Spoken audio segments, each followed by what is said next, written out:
ಪ್ರೀತಿಯ ಪ್ರಥಮ ಹಾಗೂ ದ್ವಿತೀಯ PUC ವಿದ್ಯಾರ್ಥಿಗಳೇ, ಮತ್ತೊಮ್ಮೆ ನಮ್ಮ ಯೂಟ್ಯೂಬ್ ಚಾನಲ್ಗೆ ಸ್ವಾಗತವನ್ನು ಕೋರ್ತಾ ಇದ್ದೇನೆ. ನಾನು ನಿಮ್ಮ Islam sir. Welcome back to my another informative video.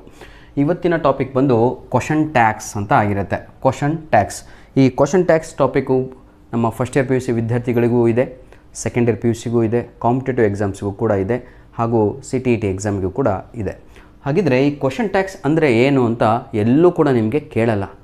What are question tags ಅಂತ. ಕ್ವಶನ್ ಟ್ಯಾಕ್ಸ್ ಅಂದರೆ ಏನು ಅಂತ ಕೇಳಲ್ಲ, ಆದರೆ ಕ್ವಶನ್ ಇರುತ್ತೆ ಏನು ಅಂತ ಎಕ್ಸಾಮಲ್ಲಿ ಅಂದರೆ add a question tag to the given statement ಅಂತ. ಹಾಗಿದ್ರೆ ಮೊದಲು ಕ್ವಶನ್ ಟ್ಯಾಗ್ ಅಂದರೆ ಏನು ಅಂತ ನಾವು ಸ್ವಲ್ಪ ತಿಳ್ಕೊಳ್ಳೋಣ. ಯಾರು ಕೂಡ ನಗಬೇಡಿ, ಯಾಕಂದರೆ ಆದಷ್ಟು ನಿಮಗೆ ಸಿಂಪ್ಲಿಫೈ ಮಾಡಿಬಿಟ್ಟು ನಾನು ಉತ್ತರಗಳನ್ನು ಅಥವಾ ಏನಂತೀರ ಪ್ರಶ್ನೆಗಳನ್ನು ಕಲಿಸ್ತಾ ಇರುವಂಥದ್ದು, ಆಯಿತಾ. ಪ್ರಶ್ನೆಗಳಿಗೆ ಉತ್ತರವನ್ನು ವಾಟ್ ಆರ್ ಕ್ವಶನ್ ಟ್ಯಾಗ್ಸ್ ಅಂತ ಕೇಳಿದರೆ ಇಂಗ್ಲೀಷಲ್ಲಿ ಹೇಳೋದಾದರೆ ಬಹಳ ಈಸಿ, ಸರಳವಾದದ್ದು. ಏನು ಅಂತ ಹೇಳಿದರೆ ಕ್ವಶನ್ ಟ್ಯಾಗ್ಸನ್ನು ನಾವು ಶಾರ್ಟ್ ಕ್ವಶನ್ಸ್ ಅಂತ ಕರಿತೀವಿ. Question tags are also called as short questions which comes at the end of the ಸ್ಟೇಟ್ಮೆಂಟಿನ ಎಂಡಲ್ಲಿ ಬರುವಂಥದ್ದು. ಯಾರಿಗಾದರೂ ಅರ್ಥ ಆಯ್ತಾ? ಏನೂ ಅರ್ಥ ಆಗಲಿಲ್ಲ. ಹಾಗಾಗಿ ಮತ್ತೆ ನಾನು ಯೂಟ್ಯೂಬ್ ಚಾನಲ್ನಲ್ಲಿ ನನ್ನ ವೀಡಿಯೋಸ್ಗಳು ಯಾಕೆ ಪಾಪ್ಯುಲರ್ ಆಗ್ತವೆ ಅಂದರೆ ಮಕ್ಕಳಿಗೆ ಸಿಂಪ್ಲಿಫೈಡ್ ಎಷ್ಟು ಆಗಬೇಕು ಅಂದರೆ ಆ ಲೆವೆಲಿಗೆ ಅರ್ಥ ಆಗುವ ರೀತಿಯಲ್ಲಿ ಹೇಳ್ಕೊಡ್ತೀನಲ್ವ ಗ್ರಾಮರು. ಹಾಗಾಗಿ ಭಾಳ ಜನ ಗ್ರಾಮರಿನ ವೀಡಿಯೋಸನ್ನು ಇಷ್ಟಪಡ್ತಾರೆ. ಕ್ವಶನ್ ಟ್ಯಾಗ್ಸ್ ಅಂದರೆ ಏನೂ ಇಲ್ಲ ಕಣ್ರೋ, just to get the confirmation. Imagine yourself, ಆಯಿತಾ. ನೀವು ಹೆಣ್ಣನ್ನು ನೋಡೋಕ್ಕೆ ಹೋಗಿರ್ತೀರಾ, ಆಯಿತಾ. ಹೆಣ್ಣಿನ ಮನೆಯಲ್ಲಿ ಕೂತ್ಕೊಂಡಿರ್ತೀರ. ಈ ಕಡೆ ಹುಡುಗ ಕೂತ್ಕೊಂಡಿರ್ತಾನೆ, ಅಪ್ಪ ಈ ಕಡೆ ಅಮ್ಮ, ಆಯಿತಾ. ಅಕ್ಕನೂ ಬಂದಿರ್ತಾಳೆ ಅಂದ್ಕೊಳ್ಳಿ ನಿಮ್ಮ ಜೊತೆ ಹುಡುಗಿ ನೋಡಲಿಕ್ಕೆ, ಆಯಿತಾ. ಆ ಸಮಯದಲ್ಲಿ ಯಾರೋ ಬಾಂಬ್ ಹಾರಿಸ್ಬಿಡ್ತಾರೆ. ಬಾಂಬ್ ಅಂದರೆ ಅರ್ಥ ಆಯ್ತಲ್ವಾ? ಒರಿಜಿನಲ್ ಬಾಂಬ್ ಅಲ್ಲ, ಬಾಂಬ್ ಅಂದರೆ ಅರ್ಥ ಆಯ್ತಲ್ವಾ? ಹಾರಿಸ್ಬಿಡ್ತಾರೆ. ಆವಾಗ ನಿಮ್ಮಮ್ಮ ನಿಮಗೆ ಕೇಳ್ತಾರೆ ನೀನೇನೋ ಅಂತ. ನೀನೇನೋ ಇದೆ ಅಲ್ವಾ, ದಟ್ ಈಸ್ ಕಾಲ್ಡ್ ಕನ್ಫರ್ಮೇಷನ್ ಅಂತ. ಕನ್ಫರ್ಮೇಷನ್, ಈ ಕನ್ಫರ್ಮೇಷನಿಗೆ ನಾವು ಕ್ವಶನ್ ಟ್ಯಾಗ್ಸ್ ಅಂತ ಕರಿತೀವಿ. Just to get the confirmation of that a person ಅಂತ. ಆಗಿರುವ ಕೆಲಸ ಬಾಂಬ್ ಹಾರಿಸಿದ್ದು ಅಂದರೆ ಅರ್ಥ ಆಯ್ತಲ್ವಾ? ನೀನೇನೋ ಊಸ್ಬಿಟ್ಟಿದ್ದು ಅಂತ ಕೇಳೋಕ್ಕಿಂತ ಡೈರೆಕ್ಟಾಗಿ ನಿಮ್ಮಮ್ಮ ನೀನೇನೋ ಅಂತ ಕೇಳ್ತಾ ಇದ್ದಾರೆ. ನೀನೇನೋ ಅಂದರೆ ಅರ್ಥವೇನು ಅಂದರೆ ಇಟ್ ಕಂಪ್ಲೀಟೆಡ್, ಪೂರ್ತಿ ಸೆಂಟೆನ್ಸ್ ಅದರಲ್ಲಿ ಬಂತು, ನೀನೇನಾ ಹಾರಿಸಿದ್ದಿಲ್ಲಿ ಅಂತ. ಹಾಗಾಗಿ ಅದನ್ನು ನಾವು ಕ್ವಶನ್ ಟ್ಯಾಗ್ ಅಂತ ಕರಿತೀವಿ, ಆಯಿತಾ. ಹಾಗಿದ್ರೆ ಈ ಆ್ಯಡ್ ಎ ಕ್ವಶನ್ ಟ್ಯಾಗಲ್ಲಿ ಈಗ ನಿಮಗೆ ಸರಿಯಾಗಿ ತಿಳಿಸಬೇಕು ಅಂದರೆ let me peach into this topic my dear children, ಆಯಿತಾ. Here are some examples for you to understand what are question tags. Imagine yourself, ಈಗ ನಿಮಗೆ ಕೊಟ್ಟಿರುವ ಪ್ರಶ್ನೆ ಏನು ಅಂದರೆ Fatima is crying. Fatima is crying, CRYING. ಇದು ನಿಮ್ಮ ಸ್ಟೇಟ್ಮೆಂಟ್, ಕೊಟ್ಟಿರುವಂತಹ ಪ್ರಶ್ನೆ ಎಕ್ಸಾಮಲ್ಲಿ.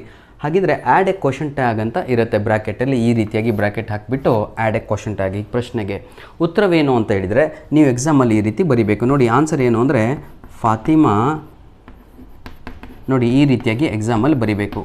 ಕಾಮ ಹಾಕಬೇಕು, ಆಯಿತಾ. ಕಾಮ ನೀಟಾಗಿ ಹಾಕ್ತೀನಿ ನೋಡಿ, ಅದು ಕೂಡ ಇಸಂಟ್ ಶಿ ಅಂತ ಬರೀಬೇಕು. ಇದು ನಿಮ್ಮ ಉತ್ತರ, ಎಕ್ಸಾಮಲ್ಲಿ ಬರೆಯುವಂಥ ಉತ್ತರ ಆಗಿರುತ್ತೆ. ಹಾಗಿದ್ರೆ ಇಷ್ಟು ಈಸಿ ಅಲ್ವಾ? ಏನು ಮಾಡಲೇ ಇಲ್ಲ, ಪಟ ಅಂತ ಬರೆದಿಟ್ಬಿಟ್ಟೆ. ಇದು ನಮಗೆ ಈಸಿ, ಆದರೆ ವಿದ್ಯಾರ್ಥಿಗಳು 0 ಮಾರ್ಕ್ಸ್ ಎಕ್ಸಾಮಲ್ಲಿ ತೆಗಿತಾ ಇದ್ದಾರೆ. ರೀಸನ್ ಇಷ್ಟೇ ಮೈ ಡಿಯರ್ ಚಿಲ್ಡ್ರನ್.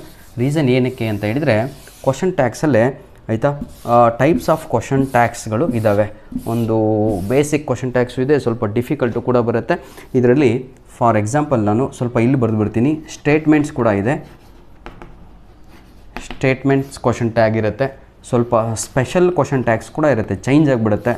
ಮಾಡಲಿನ ಕ್ವಶನ್ ಟ್ಯಾಗ್ಸ್ಗಳು ಇರ್ತವೆ, ಆಯಿತಾ. ಈ ರೀತಿಯಾಗಿ ಬೇರೆ ಕ್ವಶನ್ ಟ್ಯಾಗ್ಸ್ ಇರುತ್ತೆ. ಲೆಟಸ್ ಅಂತ ಬರುವಂತಹ, ಆಯಿತಾ, ಸೆಂಟೆನ್ಸಿನ ಕ್ವಶನ್ ಟ್ಯಾಗ್ಸ್ಗಳು ಅದು ಕೂಡ ಬೇರೆದಾಗಿರುತ್ತೆ. ಈಗ ನಾವು ಒಂದೊಂದಾಗಿ, ಆಯಿತಾ, ಕ್ವಶನ್ ಟ್ಯಾಗ್ ಕಲಿಬೇಕು ಅಂತ ಹೇಳಿದರೆ ನಮಗೆ ಕಾನ್ಸೆಪ್ಟು ಹಾಗೂ ರೂಲ್ಸ್ ಗೊತ್ತಿರಬೇಕು. ರೂಲ್ಸ್ ಏನು ಅಂತ ಹೇಳಿದರೆ ರೂಲ್ಸ್,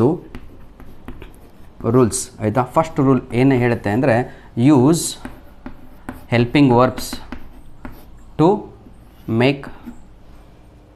ಕ್ವಶನ್ ಟ್ಯಾಗನ್ನು ರೆಡಿ ಮಾಡಲಿಕ್ಕೆ ಹೆಲ್ಪಿಂಗ್ ವರ್ಬನ್ನು ಯೂಸ್ ಮಾಡಿ ಅಂತ ಇದೆ.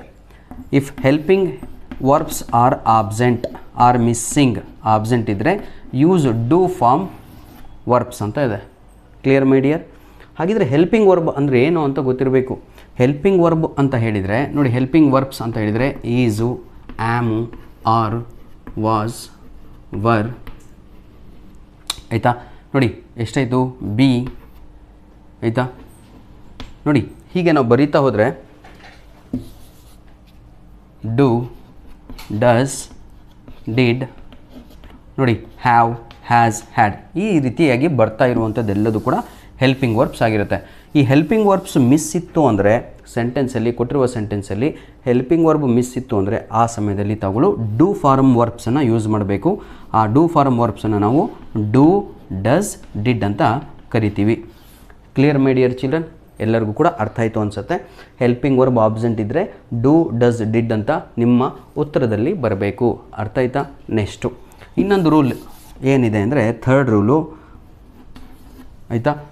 If positive statements are there it ends with negative tags.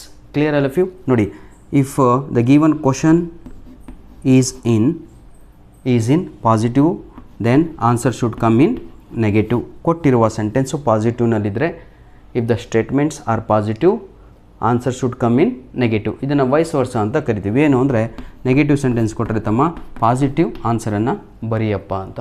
Clear all of you? ಇಷ್ಟೇ, ಮತ್ತೇನೂ ಇಲ್ಲ.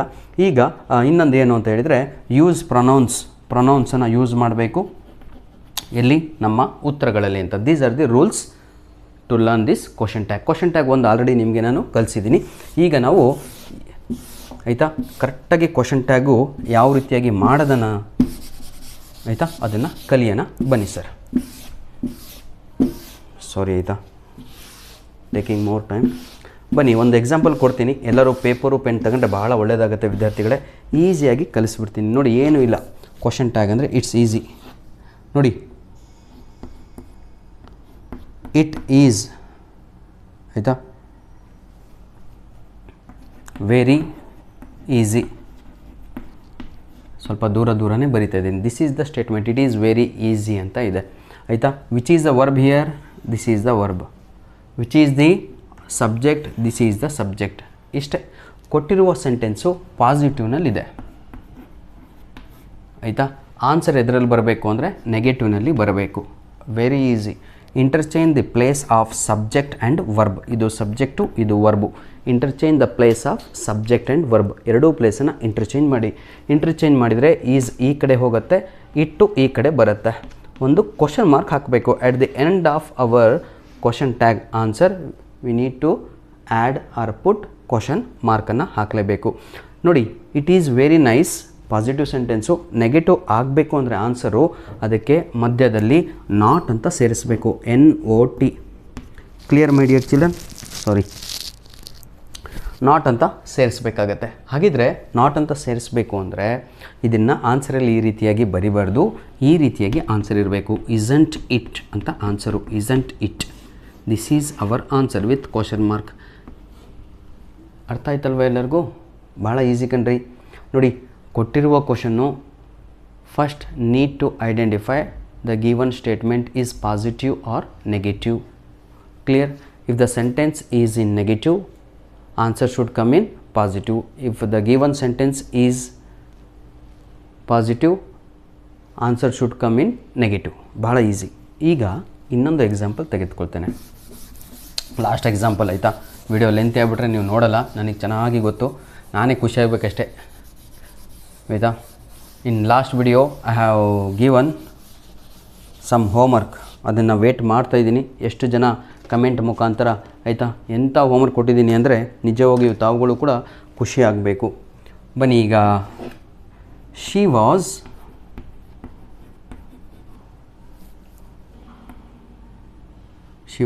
ಸ್ಲೀಪಿಂಗ್. ಎಸ್, ನೋಡಿ, ಶಿ ವಾಸ್ ಸ್ಲೀಪಿಂಗ್ ಅಂತ ಇದೆ. ಶಿ ವಾಸ್ ಸ್ಲೀಪಿಂಗಿಗೆ ಈಗ ತಾವುಗಳು ಏನು ಮಾಡಬೇಕು ಅಂದರೆ ಫಸ್ಟ್ ವರ್ಬನ್ನು ಐಡೆಂಟಿಫೈ ಮಾಡಿ, ಸಬ್ಜೆಕ್ಟನ್ನು ಐಡೆಂಟಿಫೈ ಮಾಡಿ, ಇಂಟರ್ಚೇಂಜ್ ದಿ ಪ್ಲೇಸ್ ಆಯಿತಾ. ವಾಸ್ ಈ ಕಡೆ ಬಂತು. She will add question mark. Our answer is ready. No, given sentence is in positive, change into negative. Our answer is wasn't, she is our answer. ಇಷ್ಟೇ sir ಆಯಿತಾ. This is second. Third ಕೂಡ ನಾನು ಇಲ್ಲೇ ನಿಮಗೆ ಬರೆದು ಬಿಡ್ತೇನೆ board ಮೇಲೆ ಆಯಿತಾ. Hope everyone is writing. ಸ್ವಲ್ಪ ಬರೀತಾ ಕಲಿತ್ರೆ ಭಾಳ ಒಳ್ಳೆಯದಾಗತ್ತೆ. ಲಾಸ್ಟ್ ಕ್ವಶನ್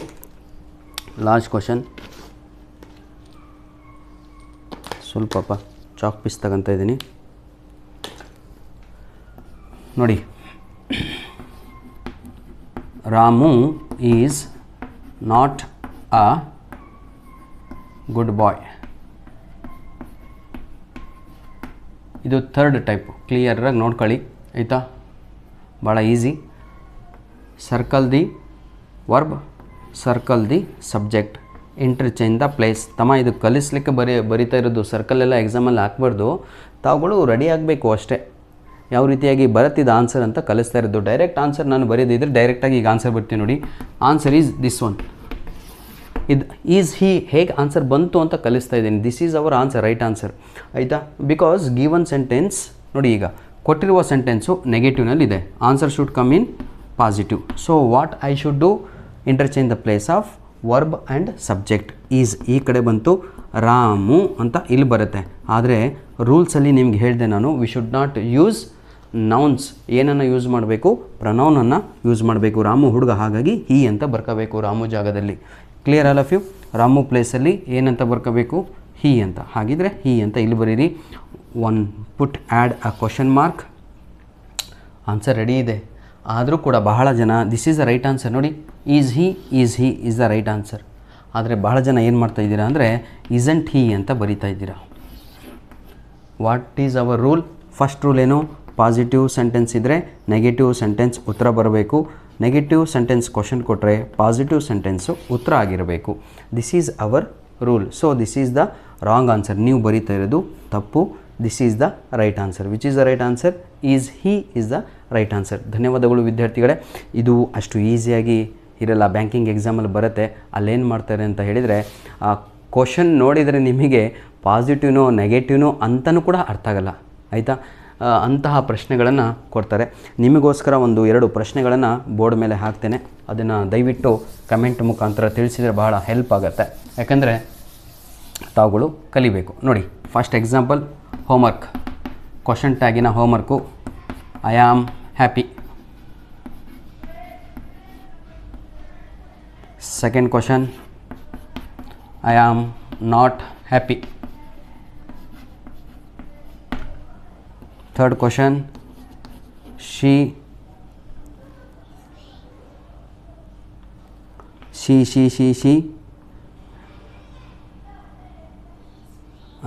ಏನು ಕೊಡೋಣ ನಿಮಗೆ, she